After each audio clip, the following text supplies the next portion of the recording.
আসসালামু আলাইকুম। দেখো আমাকে আমার মেডিকেল লাইফ একটা গিফট দিয়ে দিছে। সেটা আমাকে অ্যাকসেপ্ট করে নিতে হয়েছে, কিচ্ছু করার নাই। সো কাজের কথায় আসি। আমি নতুন একটা সিরিজ চালু করতে যাবো, শর্টস এর সিরিজ। এই সিরিজটা আমি ছোট্ট, ছোট্ট জিকে ইনফরমেশন দিব প্রত্যেকদিন। তো আজকে ওইটার ফার্স্ট পড়ব।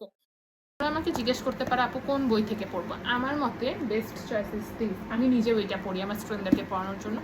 আমি খুব সম্প্রতি জিকে ইংলিশ ব্যাচ লঞ্চ করার কথা মাথায় আছে। I don't know I will be able to execute it or not, but পড়তেছি যেহেতু তোমাদের সাথে তো আমি শেয়ার করতেই পারি ছোটোখাটো লেসন, তাই না বলো?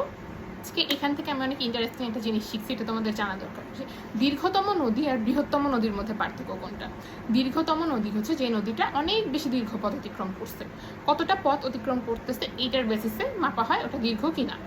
আর বৃহত্তম নদী হচ্ছে ওটা প্রতি সেকেন্ডে কতটুকু পানি ফ্লো করে, বুঝছো?